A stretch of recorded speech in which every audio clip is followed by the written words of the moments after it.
I go around and speak to a lot of Christian colleges and universities, and you know, each one is different, has their own identities, their own priorities, their own concerns, and so you never entirely know if they're new to you what you might be walking into, and that can be a good thing, right? It's good to have some of these ideas challenged that I'm bringing forth today, and to get into dialogue.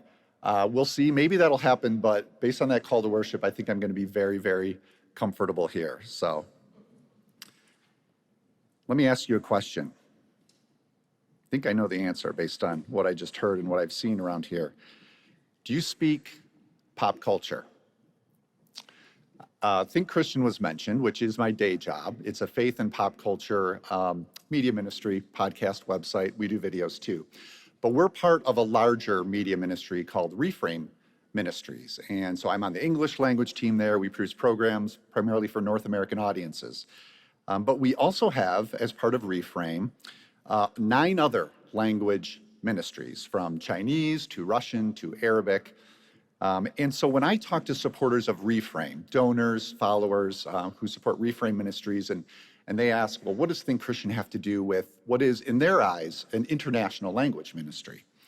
I try to put it in the context of a language.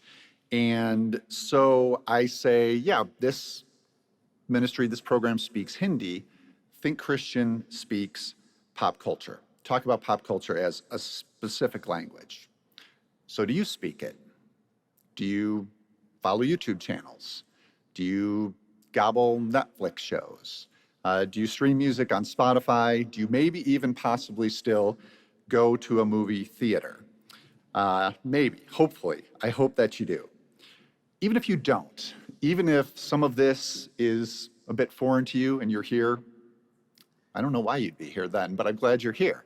Maybe this is new to you. If it's somewhat new to you, chances are these artifacts are still somewhat familiar because they've come to dominate North American culture and life so purely and thoroughly. Even if you wanted to wall yourself off from some of those things I just mentioned, chances are it's going to pop up in your life on somebody's phone that, I don't know, somebody's phone on the bus, somebody's phone in class, or certainly if you hit a coffee shop, you're going to encounter pop culture of some kind that someone else is speaking. So what does this mean for Christians? For Christians, then, it raises this question that really has been a pertinent question since the early church. It's as pertinent as ever now. As a people called to be distinct, to be in the world but not of it, how do we engage with the culture around us, the pop culture around us, in a faithful manner? So I'm going to explore that question with you this morning and go in a couple of directions.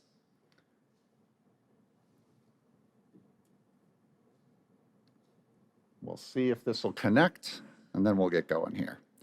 So as I mentioned, I do ask this question as someone who approaches Christian cultural engagement. For me, it's not a pastime. For me, it's not a hobby. It really is a profession. And I mentioned Think Christian, and I also loved about the call to worship because Think Christian, our tagline that we share is no such thing as secular. So a succinct way of summarizing, I think, a lot of what we heard in that call to worship. At Think Christian, we do cover all sorts of stuff. We cover music, we cover TV, we cover online stuff. And so right now, just to give you a few ideas of what we are talking about at Think Christian, we're writing about the Olivia Rodrigo album. I'm not sure if any of you are into that. One Piece, speaking of Netflix, is anyone watching One Piece? Okay, all right. This is a series that's an adaptation of the anime series, long-running anime series, which itself was an adaptation of a manga series. Netflix got their hands on it, and there's a new live-action version of that. So we've been writing about that. As you can see, those two things are not really overtly religious at all. They might be on the other side, particularly maybe the Olivia Rodrigo album. But again, no such thing as secular. So we want to explore these things and ask, what might they sound like, look like, feel like from a Christian experience?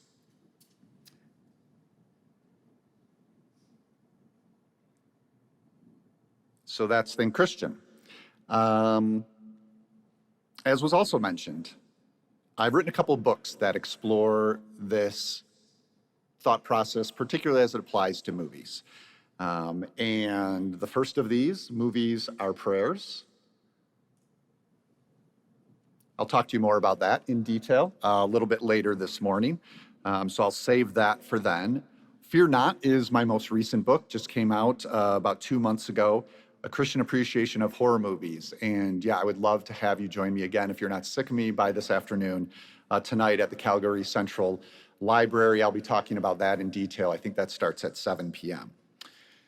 Those are all projects that are specifically from a faith perspective.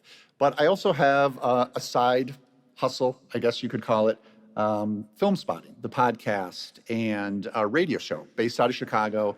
It's weekly. I've been doing it since 2012. The podcast itself has been around since 2005. It was one of the first movie podcasts out there. And last decade or so, I've been lucky enough to be a co-host on that show alongside Adam Kempenaar there, who created it. And this is a mainstream podcast. So what I love about this is it airs on the NPR station in Chicago and gets me a chance to have one foot in the mainstream media world. And I love it. Sometimes it can be uncomfortable because in that world, I'm a little too churchy. And then when I get into the church world, I can be a little bit too secular, I guess. So sometimes I don't seem to fit, but there's also something exciting about that. So I'm glad to have Film Spotting to do as well.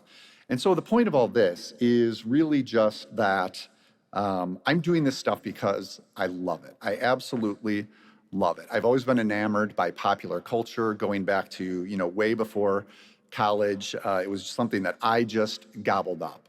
And now, whether it's as an editor, a critic, or just a participant, just as someone who loves this stuff, I'm continually considering this question that I want to bring to you guys today. What does it mean to be a follower of Jesus and actively engage in popular culture? All right, so let's start with some scripture as we consider this question. I want to look at two passages to kind of frame our discussion today.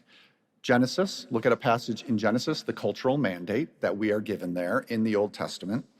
And then also look ahead to the New Testament and examine in detail a passage that is frequently cited in discussions of cultural engagement. It's frequently cited for one purpose. I hope we can consider it for maybe a different angle. But let's start with Genesis and take a look here at the cultural mandate from Genesis 1:28 through 30.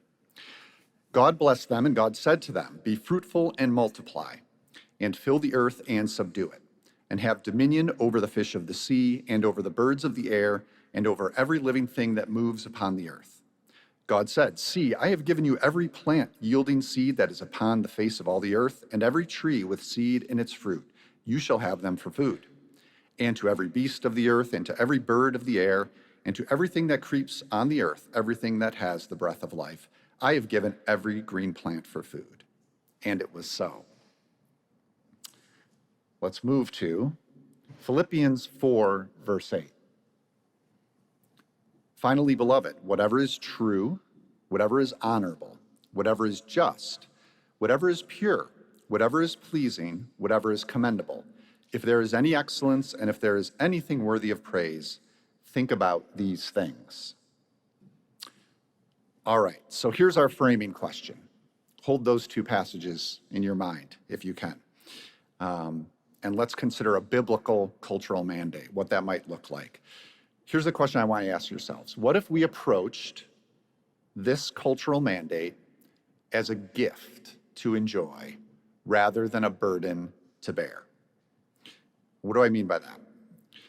Too often when we talk about the cultural mandate, how we're supposed to engage in the world as Christians, I think our instinct can be to see it as a burden or a job, a task, a responsibility, a checklist item, not a want to item, a checklist item.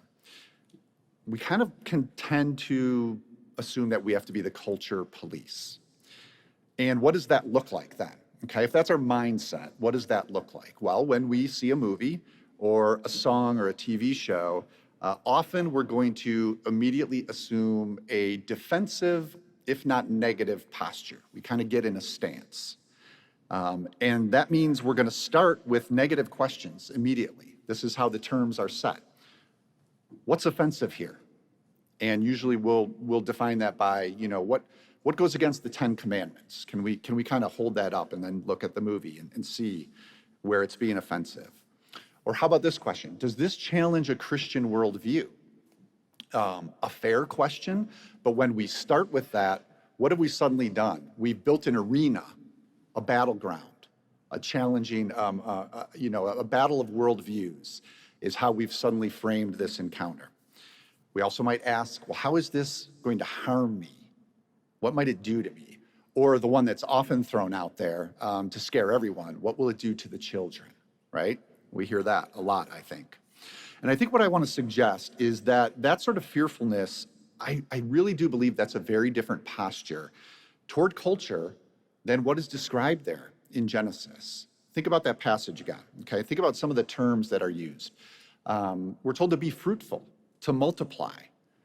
This is also an expansive passage. It's not a restrictive. Lines are not being drawn here in the cultural mandate. The phrase, I have given you every plant yielding seed. Think about the possibility in that and what it says about the cultural landscape before us. Even those elements or those terms in that passage that could be construed negatively, so words like subdue, dominion, those are used in this passage to the pursuit of flourishing, okay?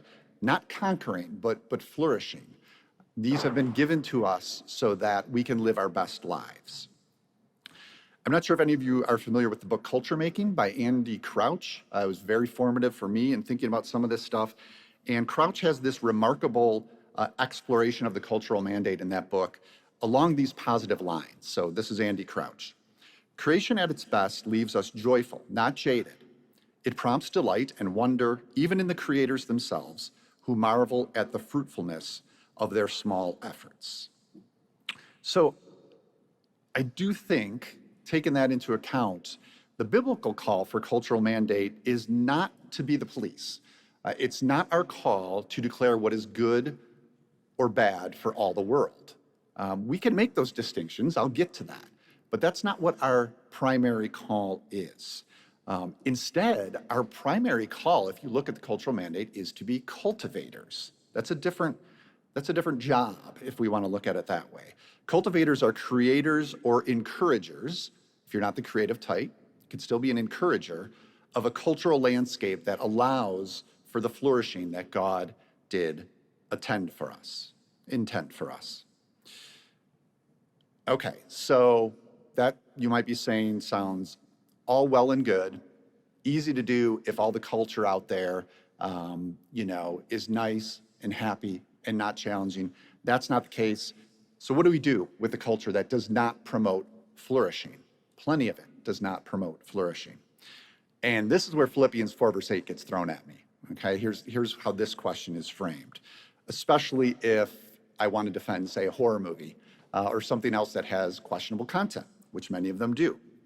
So I'm asked, surely we should only, as Christians, be involved with that which is true, honorable, just, pure, pleasing, and commendable, right? That's where we need to go, just there. 3 responses to that that I want you to consider. Let's look at those qualities again a little more closely.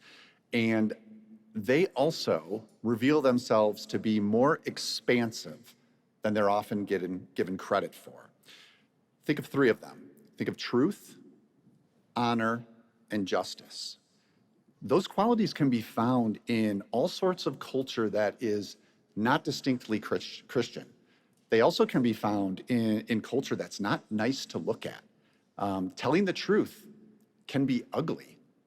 I'd argue there are horror movies that tell the truth. Doesn't look pretty. Fighting for justice, that can get ugly and dirty and grimy, doing that. Cultural artifacts that are doing that work are going to have to deal with things like that as well. And those are qualities that are in that passage. Second thing to consider about Philippians 4 verse 8, This letter from the Apostle Paul to the church in Philippi, it's a letter of joy, okay? Plenty of letters that Paul wrote did reprimand churches or chastise them or help them navigate their way through difficult moments. This is a letter of joy. Paul loved this church, was pleased and affirmed in how they were going about their business as an early church community. And so what that means for me is that Paul's instructions in Philippians 4 verse 8 should be taken positively, not negatively. Again, he's not saying because you've been doing this, you have to just do this. Instead, these qualities are being affirmed by Paul to be praised and sought for their inherent goodness. It's simply because these are good things, not because the church in Philippi had been pursuing the opposite, bad things. Third response when it comes to Philippians 4 verse 8. If we're going to be cultivators beyond our own walls that we're in here, meaning actively engaged in the culture at large, not only in our Christian subculture, then we're going to have to first listen to that other culture that is out there. And we're going to have to listen even if it's not necessarily pure, pleasing, or maybe even commendable. Perhaps especially we're going to have to listen if it's not true as we, as Christians, define the truth. It's only after we have earned the right to speak, and that's by allowing the culture to have its say, that we're going to have the best opportunity to offer our Christian witness in response. So again, it's not throwing our voice out the window. It's how we hold it, when we express it, and how we express it. There's another really great book on this cultural engagement topic, a more recent one by Justin Ariel Bailey. It's called Interpreting Your World, 5 Lenses for Engaging Theology and Culture. Just read this within the last year.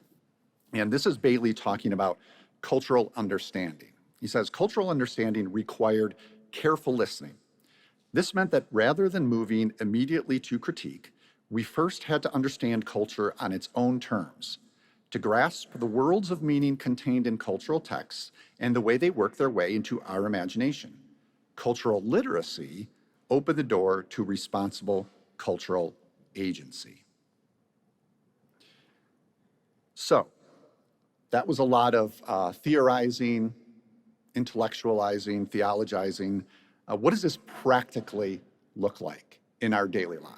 Okay, maybe we can wrap our minds around wrapping our minds around this, but what does it look like? How do we enact this? I want to look at another passage in Scripture. I want to look at a story this time, okay? Not a letter or an ancient text, but a story. Let's look at the story of Philip and the Ethiopian.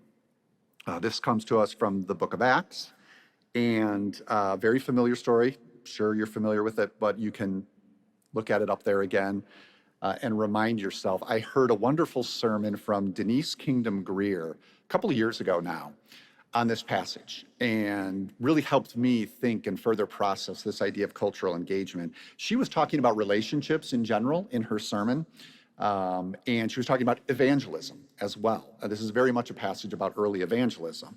And so that was the context that Denise Kingdom Greer was speaking to. But I do think it can be helpful and informative to this notion of cultural engagement as well. So this is the story where Philip is moved by the Spirit to seek out an Ethiopian.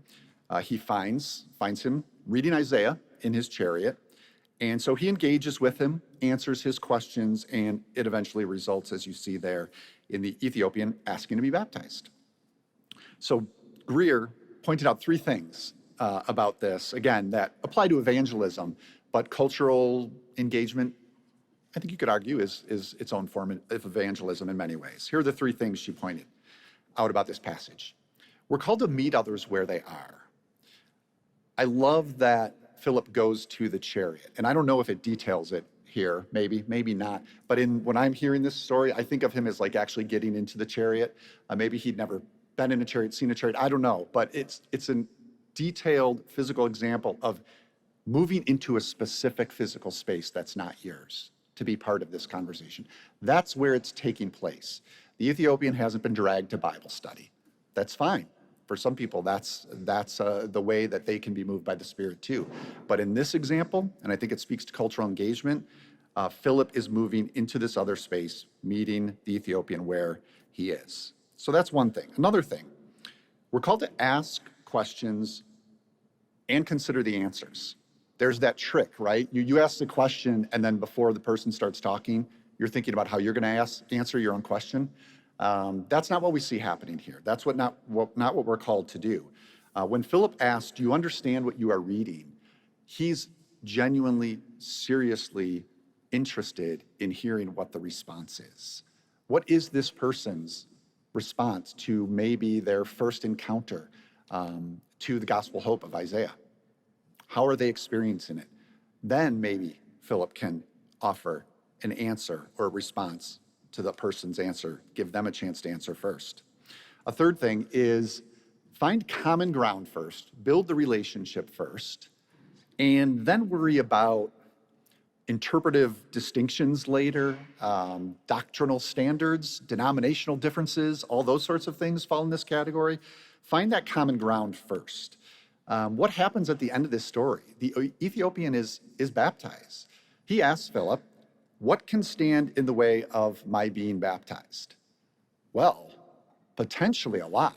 I mean, depending on your church, you might have to go get the approval of church council. The Ethiopian might have to be interviewed by the pastor to see if he's up to snuff. Maybe he has to take a test. Those are perhaps, depending on your church context, good things to have, helpful processes to have. But when we're talking about cultural engagement, maybe those things aren't the first thing we have to worry about, is that the letter of our law is being met by this person. But instead, find that common ground and establish the relationship there. And what does it look like in this passage? Well, it looks like the Ethiopian being baptized right then and there. Okay, so pretty comfortable here, as I said, but there's probably some of you in here who are not so comfortable and start thinking, yeah, but I don't know. So lest you think, sticking on the idea of baptism, I'm arguing that we baptize all of popular culture. Let me give you this caveat, okay? The cultural mandate of Genesis 1, some of you I'm sure have already thought of this, was given pre-fall. Sin had not yet entered the world. This was given to Adam and Eve when they lived in a world that was without flaws, without sin. That's not where we live, right? This is not the culture that we are living in now. Our culture, if we're being honest, is truly incapable of flourishing in the way that is described in that passage in Genesis. And we can't bring about that flourishing either on our own. That's the reality as well. We can only work towards its fulfillment alongside God, where God is working toward its fulfillment, and hope and believe that that fulfillment will come by the grace of Christ in the new creation. This is our reality, okay? Theologians talk about this as the now but not yet that we live in. And the now but not yet is a little messy, okay? There are hints of Philippians 4 verse 8 there, those purely pleasing qualities. We see it, we glimpse it, but there are also so many ample reminders of the fall. We're told to seek the pure in that passage, but does it really exist? Does it exist in our movies? No. Does it exist in our churches? No. Does it exist in us? No. That's a reality we have to face. And so, this is why discernment is so necessary. And I want to be clear that I'm not throwing discernment out the window either. Discernment is a crucial part of the Christian life, no matter what sort of Christian life you're leading, but particularly if you do speak pop culture, I believe. And discernment is something we could have an entire session about and talk about. Probably get a little more boring or maybe more uncomfortable, but it's a rich subject we could definitely dive more deeply into. Just now, I do want to acknowledge that discernment is very personal, okay, in that it can look differently from one person to the next. And so what that can mean is that if there's an aspect of pop culture, for whatever reason, maybe it's a reason of addiction, maybe it's a reason of temptation, maybe it's something else, but if there is an aspect of pop culture that proves to be a hindrance to your Christian walk, You need to be honest with yourself about that. And also, you're under no mandate to participate in it. I'm not arguing that, well, just be aware of it and then still go ahead and participate in it. You're not a worse Christian for saying, that's not for me. I'm making this choice for my faith walk. I think that's healthy and good. The trouble comes, however, when we realize that about ourselves and then want to make that the letter of the law for everyone else. Okay, I think that's where we get tricky. That's where we begin to prescribe the law and take another posture that's more about policing than discerning. All right. You've been very patient listening to me talk without many videos or anything like that. I've got some more videos in the second session. So I do want to leave you with one thing before we have some conversation up front here that I'm looking forward to. I want to leave you with a little bit of Thomas Merton's contemplative prayer. Merton was a Christian mystic and theologian, active in the U.S. in like the mid-20th century. And this section of contemplative prayer, he's discussing Christian meditation and contemplation here, that sort of prayer in particular. But I do think what he describes can serve as a good model for the posture that we can take when it comes to Christian cultural engagement. So let's look at this. Again, Merton here talking about contemplative prayer and meditation. In meditation, we should not look for a method or system, but cultivate an attitude, an outlook, one of faith, openness, attention, reverence, expectation, supplication, trust, and joy. I think it's worth going through each one of those, if you don't mind, and reframe them a little bit and ask how they might look when it comes to Christian cultural engagement, okay? So let's look at each of these qualities and place them in that context. Can we engage in popular culture with faith, that first quality? And I would say that means, can we engage in it with commitment to God's word, okay? When we're meeting that movie, we're bringing what we understand of God's word with us, okay? We're not dividing it and saying, this is Saturday night, that's Sunday morning, okay? So we have commitment to God's word. Can we engage in popular culture with openness? That speaks clearly to one of these things I've been talking about, a willingness just to listen to others, okay? Can we engage in popular culture with attention? And what I want to assign that to is the idea of paying attention to the forms that culture takes. What makes a movie a movie? What makes a great pop song a great pop song? Let's bring our attention to that as well. Can we engage in popular culture with reverence? And that means respect for the creative work that's been done in a pop cultural context, okay? People put a lot of work into this stuff. As anyone involved in the production of this morning knows, again, whether it's what's on the stage, what's on the screen, the music we heard, all of that takes a lot of creative effort. We should have reverence for that. Can we engage in popular culture with expectation? This can be placed against the posture I described earlier, posture of fear. Let's go with expectation that this could be good. There could be something good in this.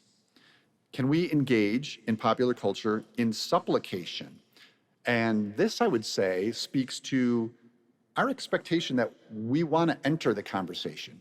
We're going to allow the piece of pop culture to speak first, and we're going to listen, but we're here because we want to be part of the dialogue too, okay? We're not arguing for Christians to be passive. We are actively engaging. That's our supplication. Two more here. We're almost done. Can we engage in popular culture with trust? This is a big one for me. This is one that when I can move myself to this place, it feels so freeing. Trust that it's all in God's hands, all right? It's an extension of this idea. We're not the police. That's not the mandate God has given us because God can handle this. That like nasty pop song that is calling God out, God can handle it, okay? Maybe God's interested in hearing that and what that particular person, what has brought that particular artist to say that. It's not our job to protect God from these things, okay? Trust in God there. Last one, can we engage in popular culture with joy? And joy this just goes to, me being so enthralled with pop culture. Joy at the creative capabilities that God has given so many people, and that the things that they create, and the fun it can be in engaging with it and experiencing it. Just from listening to a song as you're driving down a road with the cars open to sitting down deeply thinking about maybe what someone meant to get at in that song and how it comes alongside our experience of the world as Christians. There's joy in both of those activities. So, can we do that when it comes to Christian cultural engagement? I think if we did, it would be a very different posture. Put all that together, and suddenly you're seeing someone in a very different posture than, like, you're maybe leaning forward just a little bit. It's a different posture than the one maybe we're tempted to take. And I think that's the sort of posture that I'd encourage us to have if we're going to faithfully speak pop culture. So thank you for your attention. I think we're going to have a little discussion now, which, as I said, I'm very excited about. Have some dialogue. It seems fitting to do something like that when this is the topic. So we're going to take a few minutes to set up for that, and we'll get right back into it. Thank you.